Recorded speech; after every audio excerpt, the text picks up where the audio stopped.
How's it going, everybody?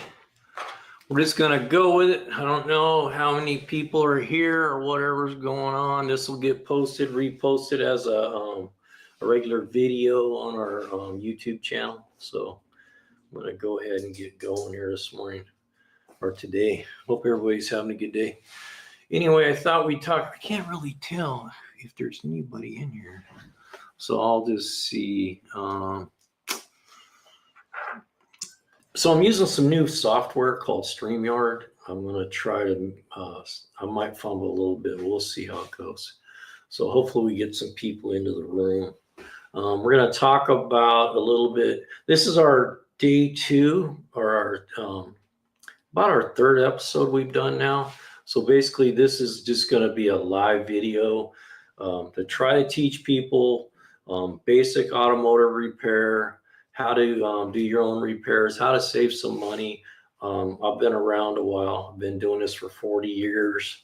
So I thought I'd, first of all, we will go over a cab air filters today. So recently my girl, she went down and had service work done at like Jiffy Lube. They pulled her air filter out and the rats had chewed it up. And I'm not seeing how you can. I'm trying to learn this software, so bear with me because this is StreamYard. It's different. So how's it going? It's going good. I just got started. There's no one in the room, so I'm using StreamYard. So I'm trying to figure out StreamYard so we can use StreamYard with this camera, and we can use the other camera for like what we talked about. Mm-hmm. So we could do 2 at once. Oh, that's nice. But it doesn't seem like we're getting any traction from compared to when I just went straight to YouTube. So I don't know if it puts it out live on YouTube or if it takes a while, or I don't really know. Live video kind of show up on the stream. So anyway, we'll just go with it. This will get posted as a regular video too. Oh. So I'm live right now. Dinner's ready. Oh, it is. Yeah. Well, that's fine. It'll wait. Okay, give me about 30 minutes. Okay. Enjoy. We'll see how it goes. So anyhow, we're going to talk a little bit about cab air filters. What are they? What do they do? What do I need to worry about them? So you can see on this one. So this is a cab air filter that she went in and the rats had got in there. So somehow she got a rat inside there and chewed up that filter. So, so a lot of the new cars now have a cab air filter. And, I'm really trying to make this more like a audio type thing. It doesn't have to be so visual. So if you're listening to this, on the audio part, after it's been downloaded, thanks for listening. We really appreciate it. So what is a cab air filter? A cab air filter is basically a filter that filters the air as it's coming into your vehicle. A lot of the older vehicles didn't have cab air filters. A lot of the older vehicles had no cab air filter whatsoever. But a lot of the new ones now, they have this cab air filter. And I'll tell you some things about them. First of all, what it does, it sits in front of your fan on the intake. So as the air is being drawn into the vehicle, it actually filters the air like same as an air conditioning filter that you have on your house, So you have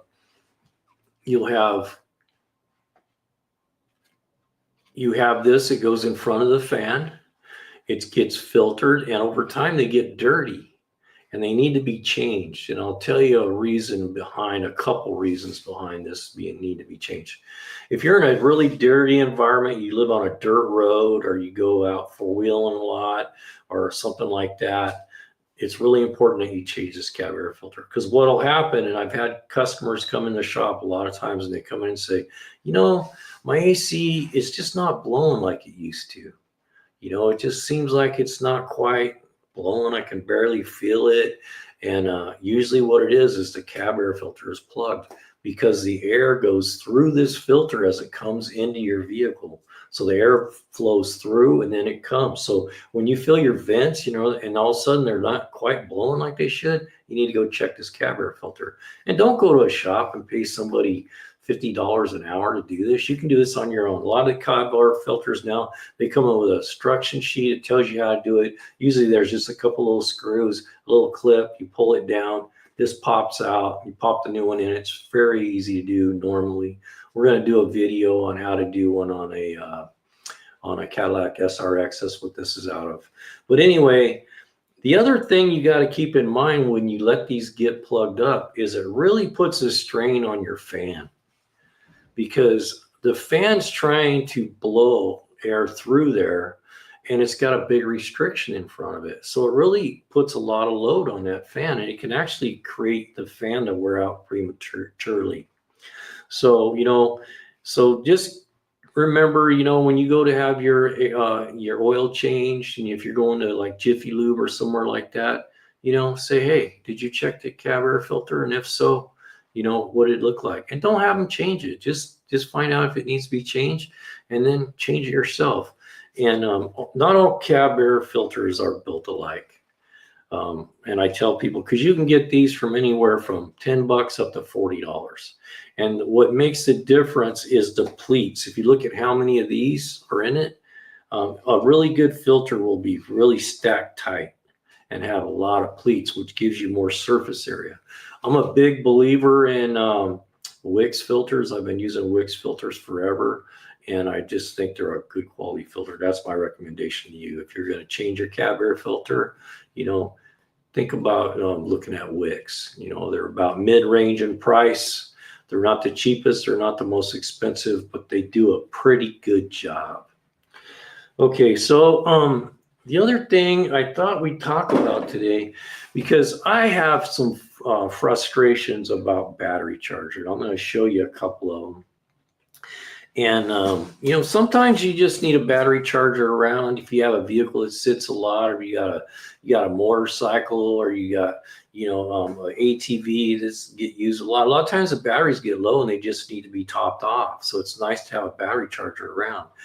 And I have a real problem with these automatic battery chargers, because these new automatic battery chargers now, I'll show you one that I bought that I would like to destroy it, because it's such a pile of doo. I paid $75 for it. I think about 60 or so, something like that, from Tractor Supply. And it never did work very well. You never knew when it was charging. Sometimes it wouldn't charge because the voltage was too low. So the automatic battery chargers, let me put something in here just to make sure I'm live.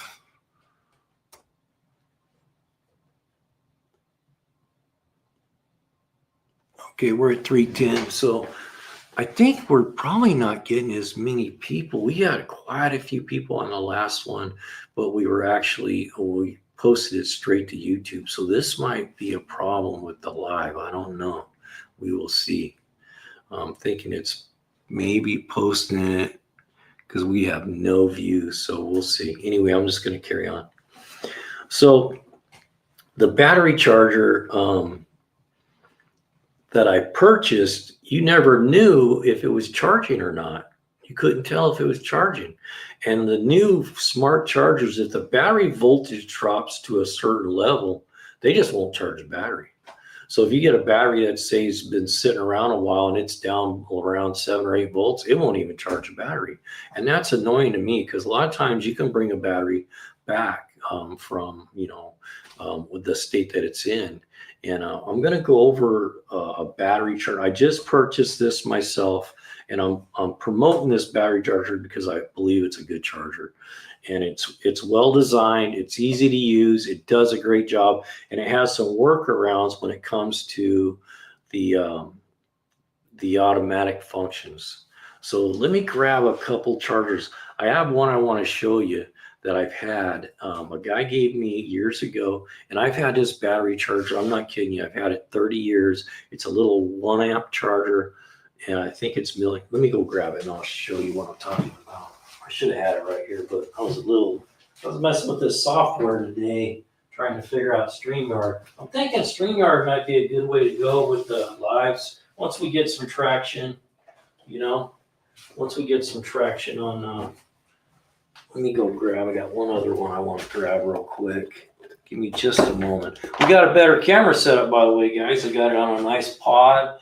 Able to get some good video instead of running it off the phone. So we got my good camera going now. So I did actually was able to get that done. And then I got a big, huge monitor so I can see the comments, a little better. So let me go over this one. This one right now, I got the wire off because I found a better set of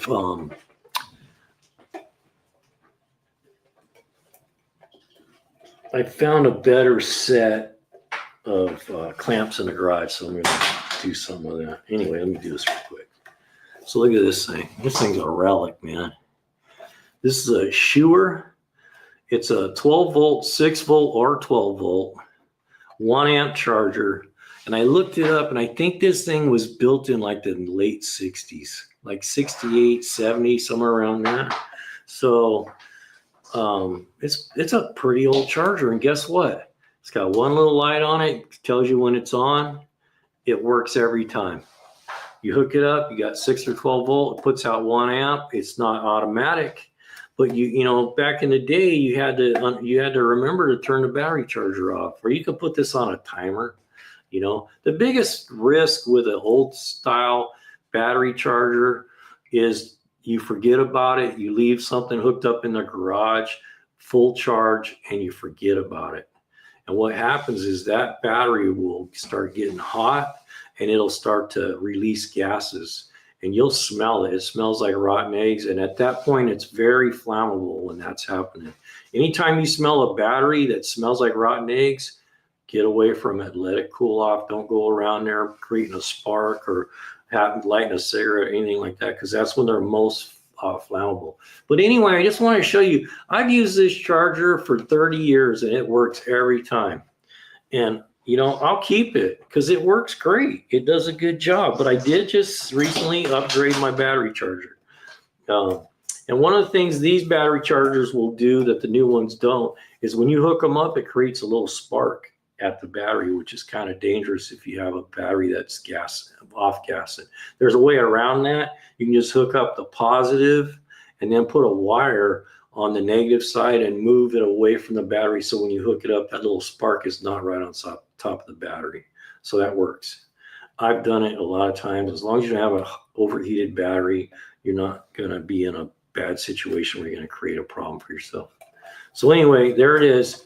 1968 battery charger. And what it is, just a transformer. That's all it is. Just got a transformer inside. It works great. So, and then I got this one. I bought this thing from Tractor Supply. This thing has caused me so much frustration over the years because it comes on, it's got a fan, it's noisy, and then it'll come on and off, on and off. You don't really know when it's charging. All you have is this little thing here. It has a green light on there. That green light flashes and does, you never know if the batteries, and some batteries, it just won't charge them. Because you hook it up, if the battery's too low, it just says, I'm not going to charge it. And that's really frustrating for me. It's a battery charger. It should charge the battery. So what I used to do is I used to take this small one and hook it up. So this thing thinks that it's got full voltage and it would charge the battery, which is ridiculous. I got to use 2 batteries to charge a battery. So anyway, we have this IDI project going where we've been working on this diesel 7.3 liter diesel project. And so it came with, sorry about that. It came with no batteries. So I had some batteries around. I had to charge them. We pulled the batteries down. That we put new batteries in it. We pulled the batteries down a couple times. So we had to, I thought, you know what? I'm tired of messing with that stupid battery charger. I'm going to get something that's worth buying. So I looked around, and we have, and in the shop where I work, we have a couple of these, and I really like them for a couple reasons. And it's the NOCO Genesis 10, Genius 10. Looks like that. And it's really basic. What I like about it is it has some functions on it that you can, so when you plug it in, you can see this one light comes on, just a little orange light, so you know you have power. And I got a little battery here I'm gonna plug it into so you can kind of see. And I checked the voltage on this battery, and this is an AGM battery right here that I have that we're gonna mess with. So it's an AGM battery. So what I want you to see is, as I hook this up, I got kind of a short cord here. You'll see that it knows that it's hooked up. And the nice thing is you can take this battery charger and give it to your wife and have her hook up a battery. I mean, it's just 2 clamps. You can hook it up backwards and it won't do anything. It says, no, it ain't happening. So see how the light came on? So now it knows that it's hooked up. And it says 12 volt AGM. And this is an AGM battery. So it already recognized that it's an AGM battery. And the way the charge circuit goes, it has no fan. It makes no noise. And the reason I'm promoting this product is because I believe in it. It does a good job. It does a good job. And for the price, it's a great product. They're well built. They're waterproof. They got a disconnectable. You can disconnect the alligator clip on here and leave it on the battery if you want. And it has some neat features. So what it has is, if you go to mode, you can move it to a lithium or a 12 volt acid or a 12 volt AGM. It'll automatically detect it. So right now, this battery is low. And as you can see how that first red light came on? And then over time, the second one comes on. And the second one will just kind of pulse and glow, and then it'll go solid. And then the next one will come on, and it goes all the way to green. And the green will come on and pulse. So when the green goes full solid, it's ready, and it automatically knows it's fully charged, so it turns it off. So what this is nice is, if, let's say, see how the green just came on. So this battery isn't very low, so it knows, hey, it's getting close to being at full charge. What do I do here?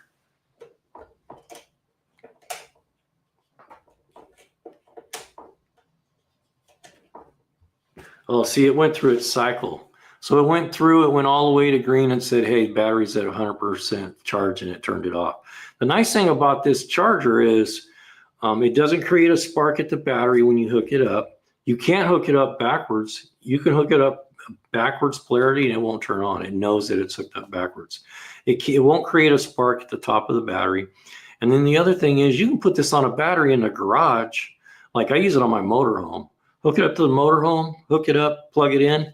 I can leave it on there for a week. It doesn't matter, because it knows when it's fully charged and it shuts it down. So it works out great. So great battery charger. So if you're going to upgrade, which I did from an old school battery charger to a new school battery charger, I would recommend this battery charger.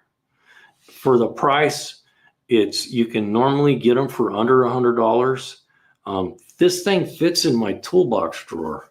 I mean, it's very convenient. I mean, it's just a great tool. And I'm going to do a review on my channel over this battery charger anyway. But I'll drop a link. I don't even know how this all works, but I'm going to drop a link on this, because I've had some people get after me about I need to start doing this part of it. Because what happens if you buy something from us? In other words, if you click on this link and you decide to buy a battery charger, give me just a second. I'm going to go back to StreamYard. Where's my StreamYard at? Give me a moment. Sorry about that. So the way this works on affiliates is, if you find something and you click on it and you purchase it, we get a small commission on it, but it doesn't cost you any extra. You'll pay the same amount that you would pay if you went straight to Amazon. So for us, there's the link. So for us, we just get it helps keep the lights on here. So if you want to promote the channel, we appreciate you doing that. We appreciate you doing that. We really do. Okay, so we went over air filters. Where are we at now? I'm a little concerned that we don't have as many people that we had been having. So I'm thinking there might be a problem with when it goes live. I'm not sure it's going live right now. So you guys let me know if you got the notifications and it wasn't live, because there might be an issue with the software. I don't know.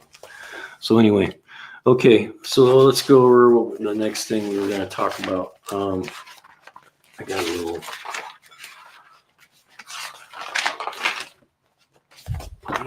list here. So I want to talk quickly about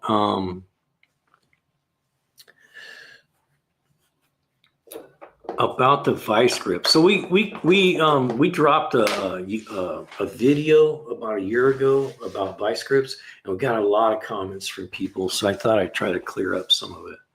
And I got a really neat tool I want to talk about. So if you're building a toolbox for home, you're starting to think about doing auto repair and stuff. And vice grips have been around for a long time. So this, and a lot of times you'll see them, and on the side they'll say Irwin on them. I don't know if you can see that. See where it says Irwin? So that is after vice grip was sold to Irwin Tools. So that's not the original. It says vice grip on it. It says vice grip on it. And it says the original, but that's when after the company was bought by Irwin Tools. So the original vice grips, and here's a set, and they make all different kinds of configurations. And I've had all different kinds of vice grips in my toolbox over the years. Hang on, I got a charger problem. Anyway, so this is a vice grip that they use, a lot of the metal fabricators use. And it opens here. You can clamp two pieces of metal together, and you can hold it while you tack. And you can see on this one where somebody's welded the heck out of the end of this thing. But if you look at this one, so if you want to know if you got original set of vice grips, it'll say vice grip on it.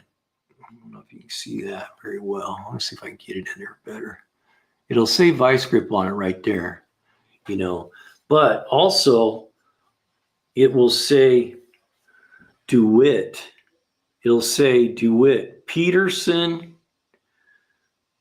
DeWitt, Nebraska.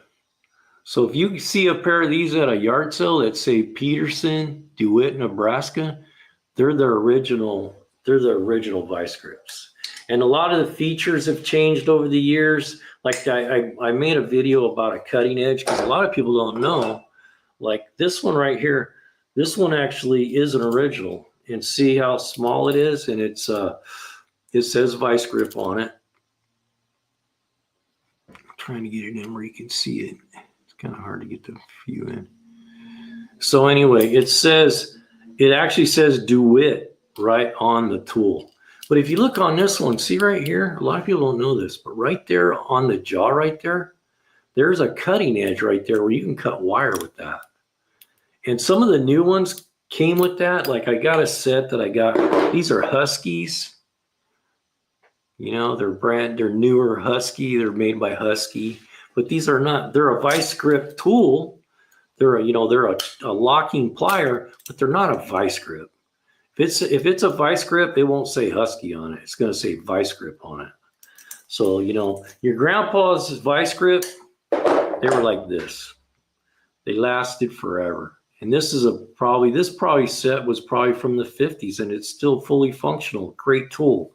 So, be careful when you're buying vice grips that you know what you're getting, because if it says Irwin tool on it, right there where it says Irwin, that means that's after vice grip was purchased by Irwin Tools. And then other manufacturers bought them over the years. And here's a neat set that you don't see a lot. This is a set that my father-in-law, I got another one here that closes better. I don't have that one here. Hang on. So this one needs adjustment issue here. But this one, it actually comes together like that. And it, I think they use these on sheetrock maybe, or maybe they used it to clamp panels together. But kind of a unique little vice grip. And this one the same way. It says Irwin Tool right on it. Or not Irwin Tool. This one says DeWitt. So when you see these and they say DeWitt on them, those are the original vice grips. They say DeWitt, Nebraska. They're the original vice grip. Let's see what we can tell. So we're gonna in the next video I do. So let's see how this charger's doing. Okay, so look at if you see at the charger now, it's been sitting there and went through all the cycles. It went to green, and now the green is solid, so it knows it's done. So let me show you something real quick on this thing. Let me see if I got this cord kind of. Let me position this thing a little bit here. So on this, if you push and hold this button, you can, it only has one button on it. So one button is all you need. And what it has a couple little different functions on it. It has a working function where you can cycle it, where you get 12 volts at the end of this. So if you want to test a fan, or if you want to test a light bulb or something, it will give you 12 volts out the end of those leads, which is kind of a nice little feature when you're working on stuff. And then it's got repair and supply. You see where it says repair and supply. It's got 6-volt AGM and it's got 6-volt standard. So when you push this button, see how it moved this up here to, so that moved it to lithium. That's 12 volt. That's AGM. But if you press and hold it for like 10 seconds, see how it dropped down here? Now that's 6-volt standard. That's 6-volt AGM. That takes it to 12-volt supply. So you can put on there, and right now I got 12 volts at the end of that lead, and it'll stay that way. So that's kind of nice. Like if you're out there working on the car and you're not sure if a bulb is good or bad, you can just put that on that, put that power, put that on a lead, and the light comes on, you know you're good. Same thing with a fan. It's good up to, I believe, don't quote me on this, but I think it's a 10 amp. It has a fused, there is an inline fuse on the line. So that's a nice feature to have. And then I'm going to show you this. I'm going to put it on there briefly. See where it says repair? I'll take it back there again. So when you take it to repair, that is for like a battery that's been sitting around a while and it's sulfated. And what it does, this thing can bring an old battery back. What it does, it blasts it with current. 1, 2, 3, 4. And what it's doing, it's trying to blast the sulfation off of the plates, and it might bring that battery back. So there you go. One button, you know, when you first put it on, it goes there, you hit it again, it goes to there. So you can choose what kind of 12-volt battery you have just by pushing it. And then by pushing and holding, right, it takes you down here. So you can choose 6-volt, 6-volt AGM, 12-volt work. So like if you're working on something, you need 12-volt reference, and then 12-volt repair. So there you go. That has some nice features on it. So it charged that battery that we have right there. It's ready to go. I didn't have to do nothing but plug it in, and it's ready to go. Okay, where are we at on time here? Because we didn't get a lot of people viewing. And we'll figure that out. It might just be because the channel's new. Last time we did a live, we had like 30, 40 people in all at once. And I wanted to talk something to you guys about is, and I'm not selling you a bunch of stuff. I'm reminded to do this. And so on our next live, what I thought we could do is we'll go over meter operation. I'll teach you how to check ohms. I'll teach you how to check light bulbs, fuses, that kind of stuff. Kind of just teach you a little bit about how to use a meter.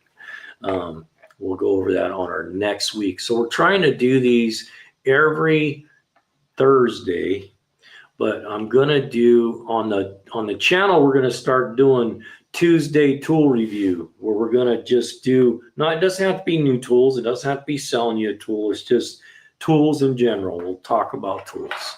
So we'll do that. So I wanted to show you guys a tool, which I think is really cool.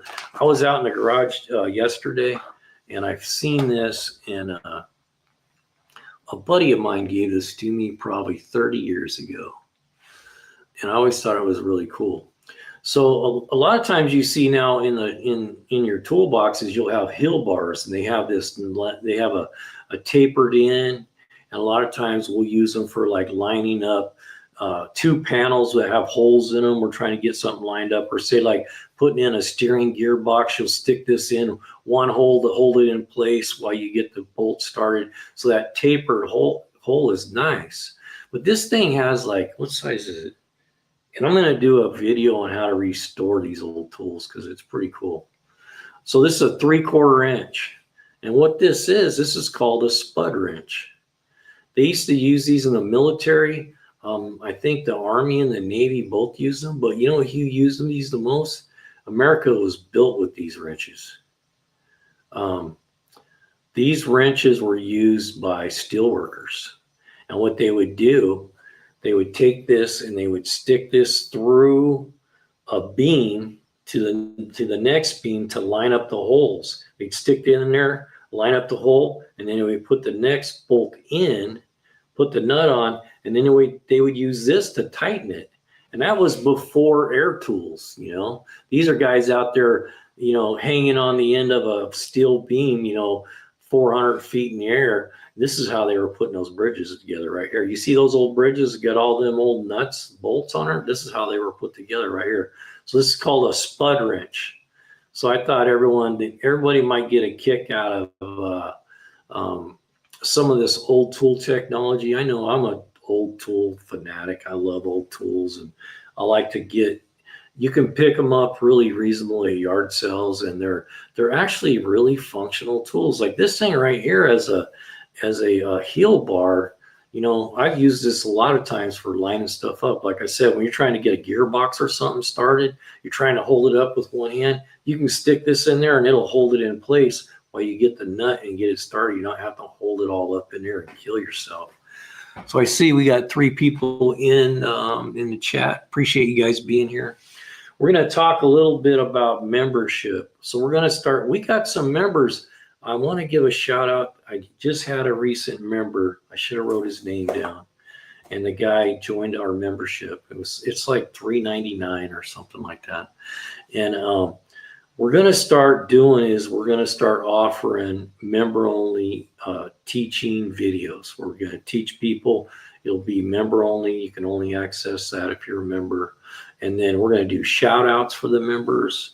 And we're going to put priority on the members' questions. So if you're a member, you come to the live chat, you have a question, you type it in, we're going to get to your question first thing. So that's something we're going to do. We got some other benefits that we're working on for the memberships. We're hoping that we can get some discounts for people for certain tool companies. And we'll see. I'm not making no promises. I'm just trying to create a good membership for you. And what does the memberships do? The memberships, it helps us. It's like saying thank you to us. And it allows us to keep the lights on and keep all the equipment going so we can keep doing this. So anyway, for the people that have gave us super thanks, or a little thing you can put on there and it sends me like $1 or something. We really appreciate that. We thank you for that. And so there's the tool deal. We got the charger out of the way, the air filter. One of the things you want to keep in mind is if you're running around in a smoky area, like where you got fires and stuff going on, you really need to think about getting that cab air filter changed more often. A little update on the IDI project. We just bought a 1992 Ford F-250 7.3. We bought it sight unseen. We went and got it, and we didn't start it. Didn't have batteries in it. We didn't even know if it ran. And anyway, that's a project of ours. We're releasing videos on that project right now. And a cool little thing happened was I went to a yard sale and I got a really nice set of 305 17s that were like half life, man. They're just like that nice big old fat mud tires for that thing for $40 or $50. And then the guy sold me 2 more 17-inch wheels, aluminum wheels for it. They're not matching, but they're nice wheels for like $10 a piece. So for $70, we got a set of really nice aluminum wheels, and we got some decent rubber on it. We loaded the truck with 3 flat tires on the trailer. We just drug it on the trailer, and we got it home. So far the IDI project.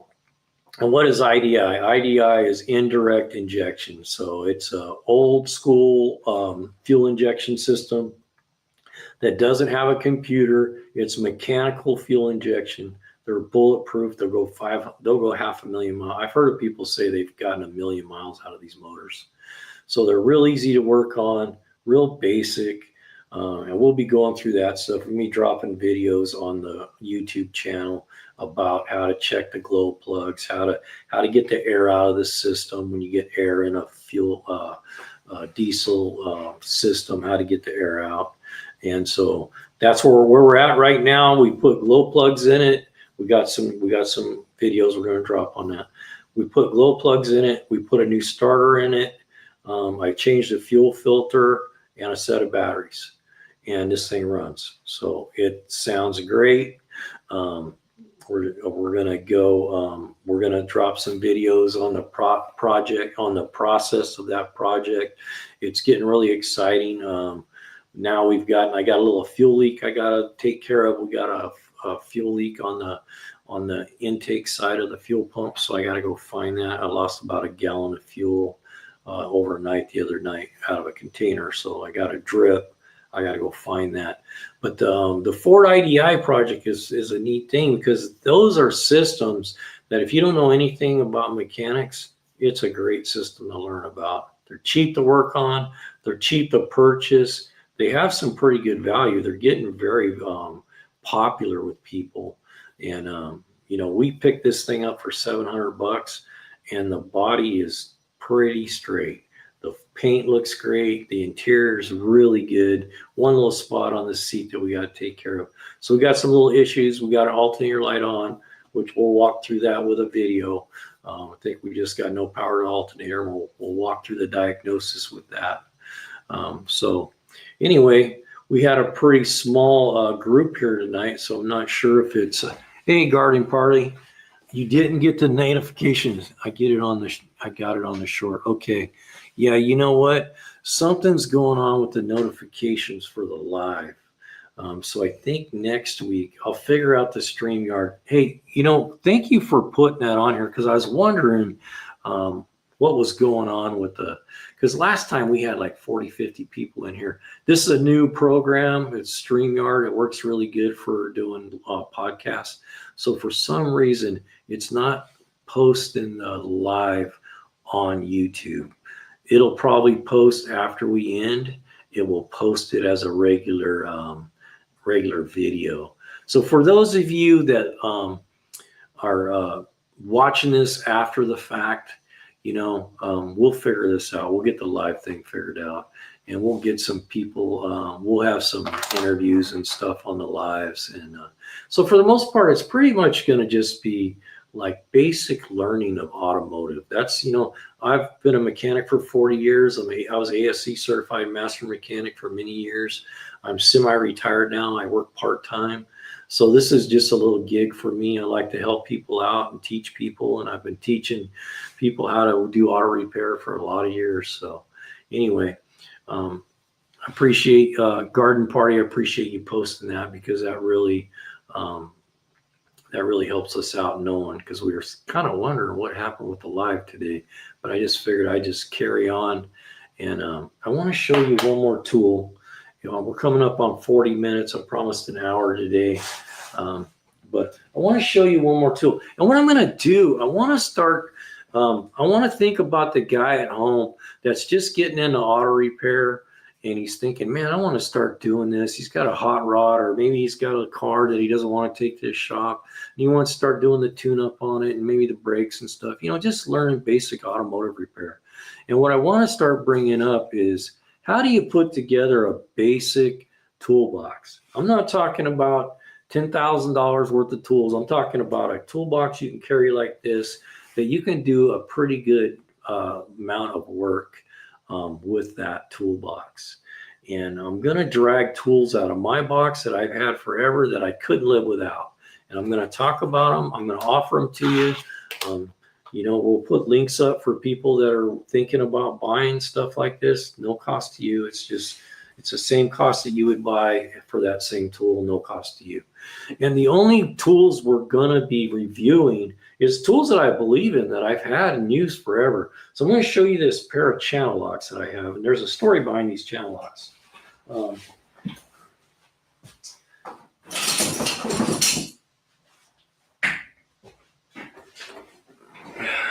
So these are 16-inch channel locks, and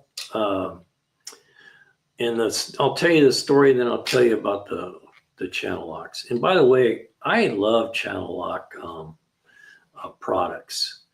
They're good quality. They're at a good affordable price. I've had Snap-on tools. I've had Mac tools, Matco. I've spent thousands and thousands of dollars on tools. And guess what pair of channel locks I go to when I need a pair? These right here. I've had them over 30 years. And that's no joke. And I'll tell you the story behind this. So these are channel locks that said made in USA right on them. These were made in USA. They were bought a long time ago. They're 160s, which means they're a 16-inch. And the nice thing about channel locks is you can grab something as small as this, like that. Oh, I lost my battery. Hang on.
Okay, we're back. Hopefully we didn't lose. I probably lost everybody that was here, but that's okay. Our battery exhausted on the camera, so we'll have to keep an eye on that. I think maybe we'll have to get a power supply for the camera so we can keep it charged while we're doing this. So anyway, there'll be a little lag in our video probably. We'll see what goes on. So anyway, I want to tell you a story about these channel locks. So these channel locks, and the nice thing about channel locks, like I was trying to show you before that happened. So I'll just show you with this little pin. Channel locks are really nice. You can hold something as small as that, You can hold something all the way up to that big. I mean, here's this battery charger I'm holding. You know, they're a great tool. These things are under $40. And let me get rid of this. These things are under $40. And if I lost these tomorrow, I would go out and buy another pair. And the reason, and you can see how they're all tethered. I mean, I've used these things. These are a great, I mean, I couldn't tell you how many jobs I've done with this thing. They're just a great tool. And I'll tell you a story behind them. So when I was a kid, when I was in my 20s, I just started auto repair of college for automotive. And I was going to work in a shop, and I needed a pair for changing oil filters because that was pretty, you know, back then they were pretty easy to get to. You didn't have to have a strap wrench and all that. So anyway, so I went into this tool store, and they had these on the tool store for used price. They were like, I think they were 15 or 20 bucks. I think they were 15 bucks. And I just didn't have the money. I was like, man, I was just barely making it, barely had to put gas in my car. I just became a mechanic. I was trying to put tools in my box, and I just didn't have the money. And I said, okay, well, so I left them. And so my wife at the time seen what I was doing. So in a couple weeks later, she went in there and bought those for me. And I was like 20, I must have been 25 years old. So I'm 60 now. So this tool has worked well for me for 35 years. So if you're looking in to get a pair of channel locks or a good pair of locking pliers that will last you a lifetime, get a pair of channel locks. And I say that because I've used them. I believe in them. They're a great tool. And that's the only reason why I would drop a link for you to buy a pair, because they're a great tool. You know, they last forever. And the newer ones, I'm sure they're not made here now. I should be careful about saying that, because Channel Lock does make a lot of tools still in the United States. I don't know if it's 100%, but you know, I know that this tool is worth the money, way worth the money. And the rubber on these things, you see the rubber on these handles? I've had all kinds of pliers over the years that the rubber comes off. You have to put new stuff on there. That's the original rubber on these pliers, you know? And I bought these when I was 25. These things are been around a while, and they're still fully functional. You can see where I've left them out in the rain a few times. They've rusted up a little bit, but just a great tool. I love Channel Lock. I think they're a great product. I think they're a great company. And if I believe so, I think a big part of their tools are still made in the U.S. I'll have to look into it, but I'm pretty sure that's the case. And if Channel Lock, if you're seeing this, we love your product. It's great.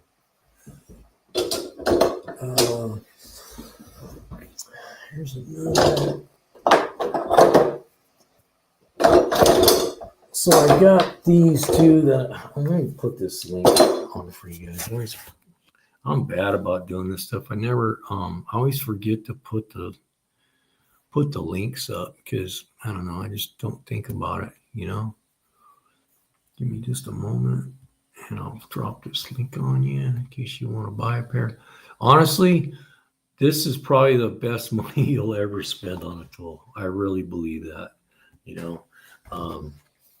They're a great tool. Like I said, I'd buy a pair tomorrow. If I lost the ones I have now, you know, I'd buy a pair. I gotta get back to streaming. Bear with me, guys. Okay. I'm gonna drop a link for the pliers. Let me put the pliers on here.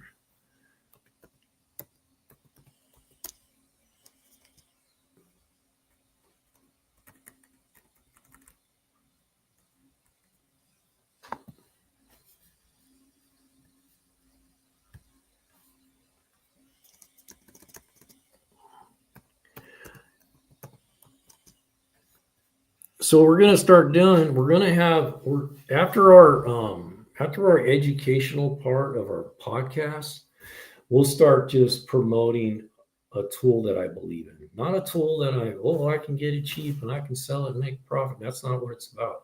These are going to be tools that I've used, I believe in. I think they're a bargain. And believe me, I've bought a lot of tools over the years. I used to be a Snap-on guy. Everything I bought was Snap-on. I spent thousands and thousands and thousands of dollars on Snap-on tools. And there's a lot of tools out there that some of these other company makes that are as good. They're comparable. So you don't need to go out there and spend, crazy amounts. There are certain things that I believe in when it comes to Snap-on. Snap-on makes amazing, really good quality ratchets. I love their ratchets. I think that's probably the best ratchet you can buy is a Snap-on. They're designed well. I'm not poo-pooing Snap-on, but a lot of their stuff isn't made in the U.S. anymore. And a lot of their stuff, they allow other companies to put their name on inferior products. So, that's not good. So anyway, I hope we get some views once this hits our YouTube channel. If you haven't subscribed, please subscribe. We really enjoy your subscription. We're going to take this automotive podcast. We have a couple posted already. Let me know what you think about in the comments. Please let us know about what you think about the tools, showing the old tools, having reviews of tools if that's something that you have interest in. I think it's something that people need to learn about, especially young guys that are trying to put together a toolbox. I'm trying to figure out a way to show, hey, for X amount of dollars, without breaking your bank, you can put together a nice little box for doing your repairs on your car. And we're going to do education. I've done teaching in every level you can think of automotive repair. I mean, I went all the way from a lube guy all the way to a fleet manager in a big fleet. So, I got some background in automotive and I just want to share it with you. And if you're watching this on the rerun, we're trying to get people to listen to this as they're going to work or maybe on their way home. So maybe on your, way home from work on, Thursdays, listen to this. I know today's not Thursday. We got behind the schedule on this because we're trying to figure out the software with StreamYard. So we're going to figure that part out. For some reason, this did not get posted, I don't believe, live. So it'll probably get posted as a live. So anyway, so I hope everybody's going to have a great weekend.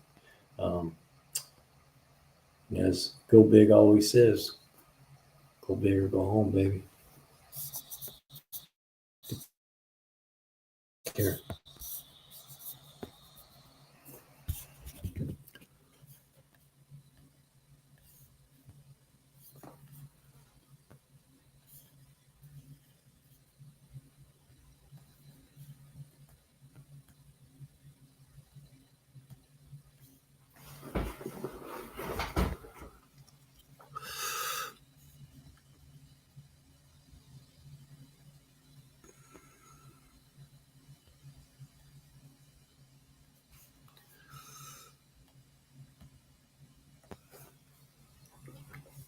So before we leave, StreamYard does have a referral link. So it's free. This software is free.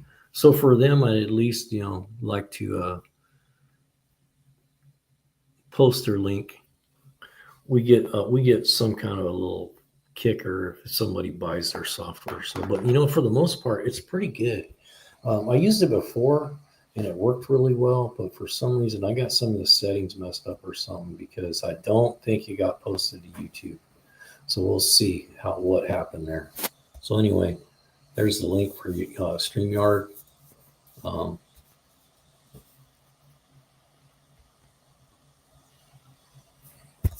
I see. That takes it to the screen. We'll figure out the software as we go. Okay. Hope everybody has a really great, safe weekend. Get out there and work on them hot rods. Have some fun. Learn what you can. What you don't know, come talk to me. If you got questions, you got some kind of question about your vehicle, you got something you want us to cover, leave it in the comments. We really appreciate the comments. Thank you so much. Go big, baby.